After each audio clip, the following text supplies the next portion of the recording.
Bien le bonjour dans cette nouvelle vidéo, j'espère que vous allez bien. On va voir plusieurs histoires qui sont assez cheloues. Il y en a une, ce sera une creepypasta que je trouve assez mystérieuse. Elle m'a interpellé et du coup c'est pour ça que je voulais vous la partager. Les autres, ça va être des petites histoires qui, selon le site que j'ai trouvé, devraient obligatoirement nous donner des cauchemars. On va voir si c'est le cas. Vous direz ça en commentaire, vous regardez la vidéo, demain vous revenez et vous me dites effectivement j'ai fait un cauchemar ou pas. D'ailleurs, vraie question, est-ce que vous avez déjà fait, pas forcément un cauchemar, mais pour ceux qui regardent les vidéos assez régulièrement, est-ce que vous avez déjà rêvé d'un truc en rapport avec une des histoires que j'ai racontées? Ça c'est curieux, tu vois, est-ce que j'ai réussi à impacter votre subconscient d'un côté? En tout cas, mesdames et messieurs, n'hésitez pas à liker la vidéo et à vous abonner à la chaîne si le contenu vous plaît et pour le soutien. On est parti pour se plonger dans ces histoires mystérieuses et terrifiantes.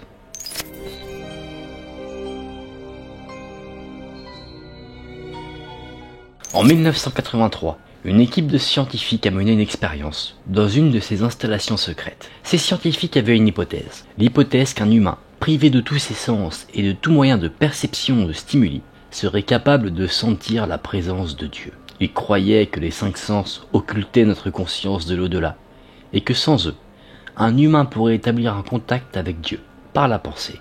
Il n'y a eu qu'un seul volontaire pour cette expérience, un vieil homme, qui disait ne plus avoir de raison de vivre. Afin de le purger de ses 5 sens, les scientifiques qui menaient cette expérience ont exercé sur lui une opération.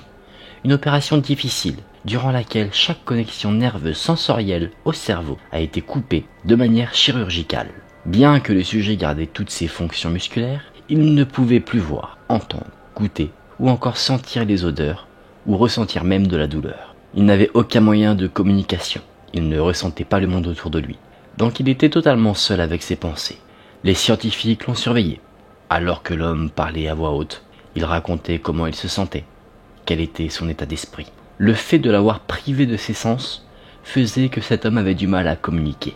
L'homme prononçait des phrases, mais très mal. Il ne pouvait pas entendre ce qu'il disait. Au bout de 4 jours, l'homme a déclaré entendre des choses, des voix, petites, discrètes et inintelligibles, dans sa tête. Les scientifiques ont d'abord supposé qu'il s'agissait d'un début de psychose, donc ils n'ont pas fait attention à ces problèmes-là. Encore 2 jours plus tard, l'homme hurlait. Il hurlait qu'il pouvait entendre sa femme décédée, qui lui parlait, dans sa tête. Il affirmait même pouvoir lui répondre. Là, les scientifiques étaient intrigués.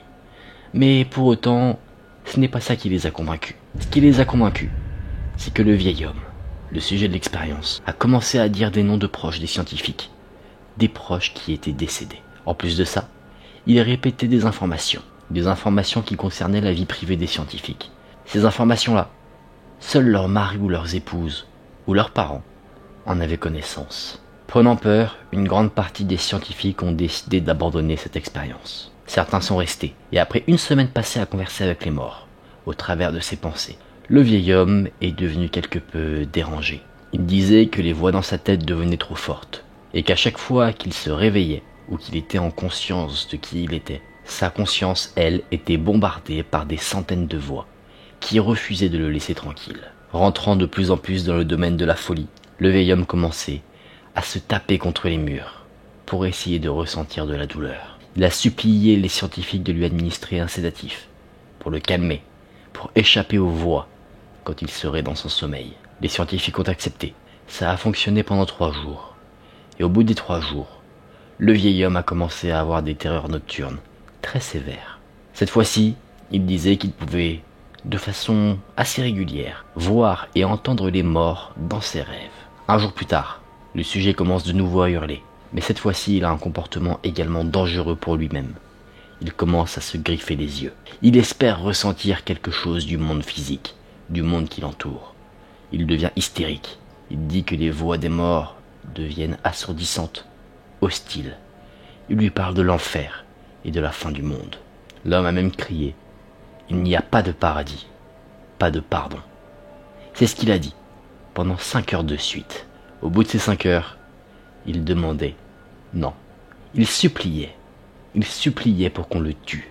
Mais les scientifiques, eux, étaient convaincus que, en atteignant ce point de rupture, le vieil homme était sur le point d'établir un contact avec Dieu. 1 jour de plus s'est passé. Le sujet n'arrivait plus à prononcer de phrases cohérentes. Il était totalement fou. Il a commencé à s'arracher des morceaux de chair sur son bras. En voyant cela, les scientifiques ont foncé dans sa chambre de test et ils l'ont attaché à une table afin que le vieil homme ne se donne pas la mort lui-même. Au bout de quelques heures, attaché, le sujet s'est arrêté de crier. Il a arrêté de lutter. Il regardait fixement le plafond, mais avec un regard vide. Des larmes ont coulé silencieusement sur son visage, sans que l'homme ne fasse aucun bruit.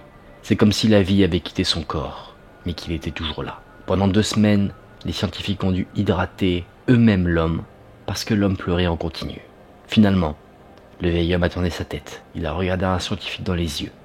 Pour la première fois de toute l'expérience, il lui a chuchoté « J'ai parlé avec Dieu, et il nous a abandonnés. » Juste après avoir prononcé cette phrase, le vieil homme est décédé.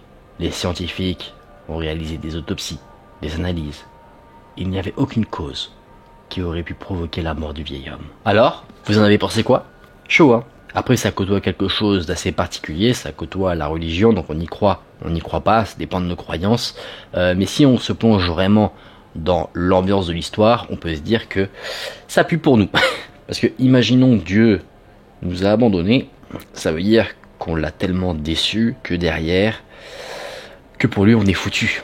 Et du coup ça n'annonce rien de bon pour l'avenir. Mais je préfère rester optimiste et nous dire que ça va aller. Au pire on a les Avengers. Bah non, ça n'existe pas ça.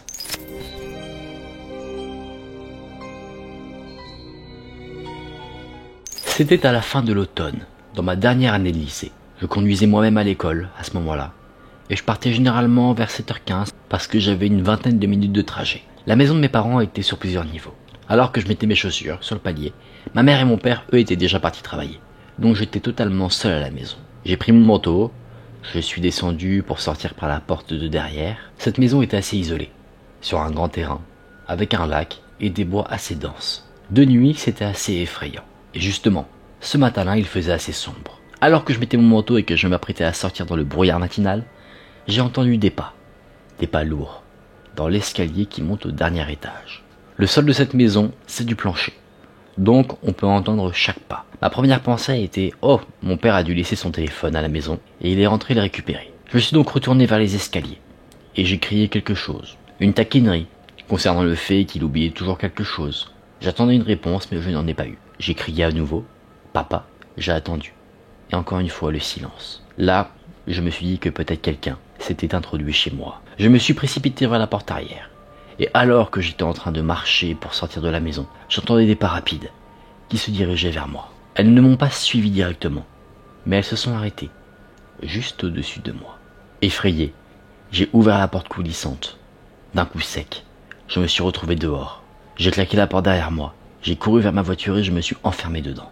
J'ai fait un demi-tour qui était nécessaire pour pouvoir sortir de mon domaine et je me suis retrouvé face à la fenêtre de la cuisine.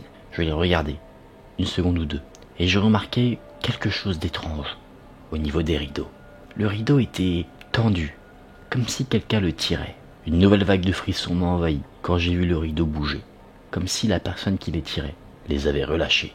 À ce moment-là, c'en était trop pour moi. Je suis parti, rapidement, et j'ai appelé mon père. Mon père est rentré immédiatement.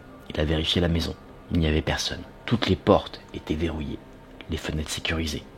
Donc en soi, je ne sais pas expliquer ce que j'ai vécu à ce moment-là. Une histoire intéressante, une histoire assez folle. C'est le genre d'histoire, si on se met vraiment dans la peau du narrateur, où on voit que, je ne sais pas si vous avez déjà vécu ce genre de truc, je pense que le narrateur en soi dans cette histoire, c'est ce qu'il a vécu, c'est, tu sens qu'il y a quelqu'un chez toi, mais tu sais que tu as ce pressentiment, mais en vérifiant, tu te rends compte qu'il n'y a personne en tout cas de physique.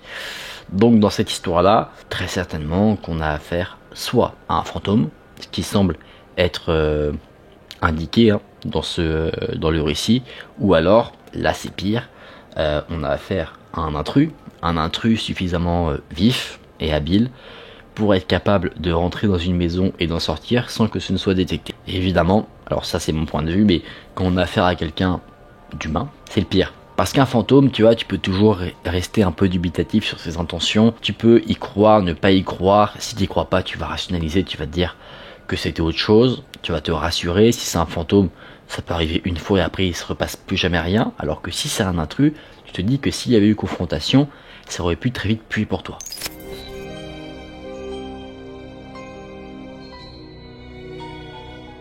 va conclure avec une histoire que j'aime bien parce que elle aura pas avec le Titanic. Du coup, je trouve ça cool, ce petit lien avec un truc qu'on connaît bien. Je travaille dans un musée dédié au Titanic, qui est rempli de vrais artefacts, des meubles qui y étaient installés, des choses qu'on a pu retrouver dans l'épave. Et de temps en temps, on entend des trucs dans ce musée, de petites choses, des petits bruits. Mais c'est quelque chose qui n'attire généralement pas notre attention. Une nuit, alors qu'un gardien et moi, nous suivions le dernier invité, et on nettoyait derrière lui, comme à notre habitude, j'ai jeté un coup d'œil dans une sorte de fenêtre. Il se trouve que cette fenêtre était la fenêtre d'une reconstitution du pont du Titanic. Et j'ai vu un homme, au travers de cette fenêtre, habillé en officier. Il était adossé contre le mur, au fond, et il a levé les yeux. On a eu un contact visuel, et il a hoché la tête, en ma direction, comme s'il me saluait. Ça m'a immédiatement mis des frissons.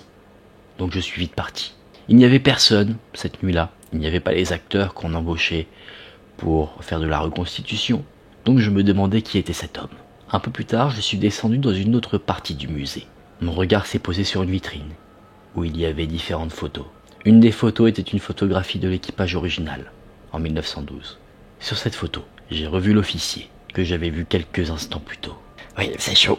Ce type d'histoire, c'est assez classique. J'avais déjà raconté une histoire un peu de la sorte où c'était un étudiant qui cherchait sa classe et il a trouvé une classe, il allait dedans et il y avait des élèves, un prof et tout. Et plus tard, en faisant des recherches chez lui, il s'est rendu compte qu'en fait, ils étaient morts dans une fusillade et en regardant les photos des victimes, il a vu les personnes qu'il a vues dans sa classe.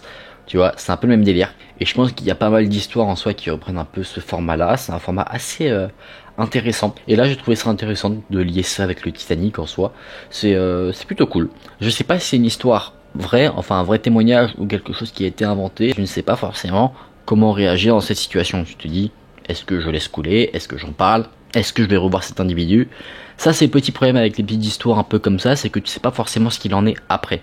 T'as le moment creepy, le moment qui fait peur à la personne, mais tu sais pas, est-ce que le narrateur de l'histoire a revu cette personne-là plus tard, ou est-ce que c'est un one-shot? Je sais pas.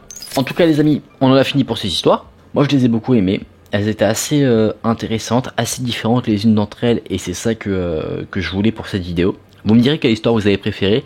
Moi je pense que c'est la première histoire en soi, avec la tentative de connexion avec Dieu, parce que on se demande en soi cette expérience-là, sur quoi elle va aboutir. On voit que le sujet, le vieil homme, commence petit à petit à rentrer dans la folie, on se demande comment ça va se finir. On peut se dire, est-ce qu'il va tuer tout le monde? Est-ce qu'il va se tuer lui-même? Est-ce qu'il va se passer quelque chose de totalement différent? Et c'est pour ça que j'ai trouvé ça assez intéressant d'avoir ce suivi en soi sur plusieurs temps. J'espère que vous avez passé un bon moment en ma compagnie sur ces histoires. Si c'est le cas, n'hésitez pas à liker la vidéo et à vous abonner à la chaîne. On se dit à très vite pour de prochaines histoires. Prenez soin de vous, c'était Aken. Salut!